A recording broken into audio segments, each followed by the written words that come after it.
as Team USA held off France to win the gold medal on Sunday, escaping with a 67-66 win. The game almost went to overtime after Gabby Williams of France made the final shot that was ruled a 2-pointer instead of a 3 with her toe on the line.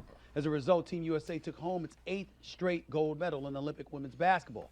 A'ja Wilson added tournament MVP to her impressive credentials, and we need to focus on that for just a quick second here because A'ja Wilson is A'ja Wilson, and she can't be ignored. 100%. Just this year, the year 2024, A'ja Wilson has won 2 ESPYs. She's led the WNBA in points. She signed a deal with Gatorade.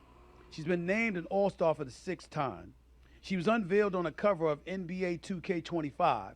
They announced her own Nike signature shoe. And by the way, she's a 2-time champion. And now she's led Team USA women's basketball to its 8th straight Olympic gold medal. I can't say enough about A'ja Wilson, no doubt about that. Copper showed up, hit some big-time free throws down the stretch along with a key layup to stave off that momentum as well. We can't ignore that and what she brought to the table. So we got to give props and love where it's due, understanding that, you know what, everybody did their job. And that's what this comes down to. France made it very interesting, downright scary, to be quite honest with you. That girl, Gabby Williams, can play. Couple of turnovers, didn't defend against Kalia Copper when she was driving into the lane, gave up a basket, then shot an air ball 3. That wasn't good on her part, but she hit a big-time J. You know, but she also hit a big-time 3-pointer as well. And she showed up and made it very, very interesting. And if her foot hadn't been on the line, this game would have went to overtime. So we got to give props where props is due. Kelly Plumes hits some big-time 3-point shots as well, but A'ja Wilson definitely the story, 21 points, 13 rebounds, 4 blocks, 1 steal, and led Team USA. She was everywhere on both ends of the floor doing her thing, even though she wasn't as efficient as she normally is. So we got to give props where props is due when it comes to that. So I got to give love to Team USA. Can't say enough about them. I'm just of the mindset that when you look at Team USA women's basketball, just to reiterate what I said, I still think Caitlin Clark should have been on the team. And to a lesser degree, Angel Reese. I think she should have been on the team too. But definitely Caitlin Clark. Now, I didn't quite understand how you bench Diana Taurasi, how you can't find any time for one of the greatest players ever, who can shoot, by the way. You needed some long-range snipers, and Team USA had problems with it. They just lucky their defense is so damn elite. And that really, really saved the day for them because when they were down by 11, I mean, when France came out of the block in the second half and scored like the first 10, 11 points, I said, damn, they in trouble. And then a key turnover by their point guard. You had an opportunity, you know, to Team USA misses a shot. You got an opportunity to go up 13 or 14, and you come down, and you ultimately get your shot blocked, and then they turn around, and they go and they hit a 3-pointer. That's a 5-point turnaround. You could have been up 12 or 13, and instead you ended up 7, and that's when Team USA began to make their comeback, make their run, ultimately took the lead and held on to it. And so it just shows you that little breaks here and there can really, really do it for you. But I just want to say this. Congrats to them. Props to them. It was far more thrilling than I thought it needed to be, no doubt about that. But still, they got it done. I was just of the mindset that Caitlin Clark needed to be on this team.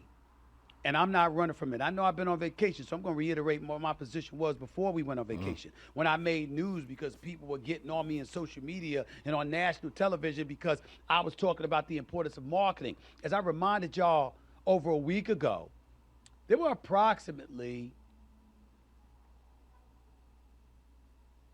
13,000 plus people that showed up at some of Team USA's games for the women.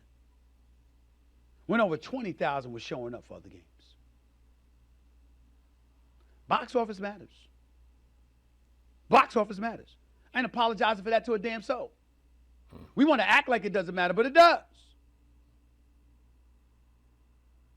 I get it. I understand it. I'm just saying to you, I ain't sniffing on it like that. Now, you came home with gold. You handled your business. You did your job. Bravo. The ladies represented us well. They always do. 1-8 straight, damn it. But when you talk about marketing the sport, I think Team USA missed an opportunity to elevate the profile of women's excellence in the sport of basketball because they ignored marketing. It's not an accident that I saw Anthony Edwards with those Adidas shoes on, or LeBron James with his gold-plated shoes on. But I saw that. Adidas took advantage of the marketing opportunity. LeBron took advantage of the marketing opportunity. It matters. It matters. Just what he said And right so there. to me, I think right there, what he's saying right there about the gold shoes, we're gonna stop right here.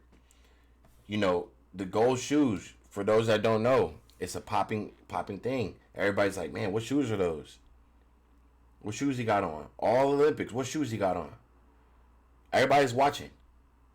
You know how many of his shoes probably sold? I mean, they're gonna sell regardless, but you know how many shoes probably sold? Are they looking for those gold shoes? Now, what I don't understand is so now we got Stephen A. Smith saying they're playing terrific defense, but we got Cheryl Swoops saying they're playing awful defense. Cheryl Swoops is saying that her 96 team will whop this team.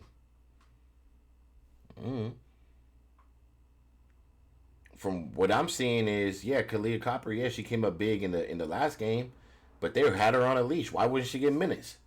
I think she should have been playing over Taurasi. Stephen A. Smith, you're saying Taurasi should be playing? Shit, she played. She obviously, it didn't look too good. It didn't look too good at all. You put her on the bench. She's playing 14 minutes a game. She's not contributing really anything. And then you got, Swoops pretty much saying that she's there for leadership and she's there to be a leader.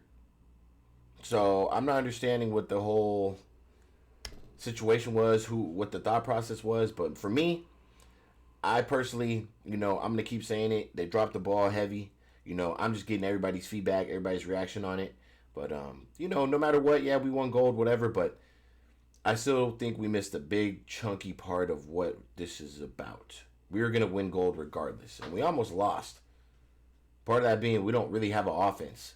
We're going down the court and we're just looking for two players to give them the ball.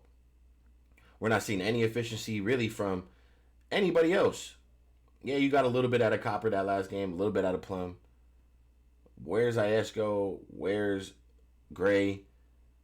Jackie? Taurasi? Where's the production?